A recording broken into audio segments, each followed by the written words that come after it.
ဒါကြောင့်မိဘအသုံးမကျလို့ရှိရင်သားသမီးဆင်းရဲနိုင်တယ်မိဘတန်ဖိုးရှိတယ်မိဘကလမ်းကြောင်းတဲ့တယ်ဆိုတော့သားသမီးလည်းအဆင်ပြေတယ်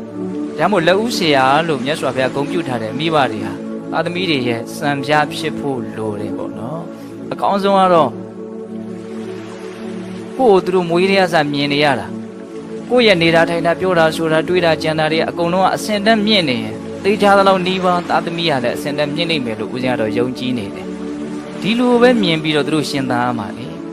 ဟုတ်လားဟာမိဘကအစင်တန်းမရှိဟုတ်လားသူကိုယ်တိုင်ကိုယ်ဝါစာချမ်းသာအောင်ဘလို့နေရမှမသိလမ်းကြောင်းတက်အောင်ဘလို့သွားမှမသိဟုတ်လားအဲ့လိုဆိုရင်ဒီသားသမီးလမ်းကြောင်းတက်ဖို့ဆိုတာဘလို့မှမျှော်လင့်စရာမရှိတယ်လို့ဖြစ်နေဟုတ်လားဒါကြောင့်မလို့မိဘဆိုတာသားသမီးရဲ့စံပြပုဂ္ဂိုလ်ဖြစ်ဖို့လိုတယ်အဲ့ဒါအကောင်းဆုံးသားသမီးကိုချီးမြှောက်တယ်လို့တောင်ဘုံဘကပြောလိုက်ခြင်းသေးတယ်ဟုတ်လားကိုကိုအကောင်းဆုံးဖြစ်အောင်လမ်းကြောင်းတက်အောင်နေတာကိုကသူ့ကိုသင်ကြားပေးရရောက်နေတယ်တခါတလေကိုကစကားနဲ့ရှောက်ပြီးတော့ပြောနေရတာတွေကရှေ့ကလှုပ်ပြတာရဲ့တစ်ချက်ကိုမှီချင်းမှမှီတာဟုတ်လား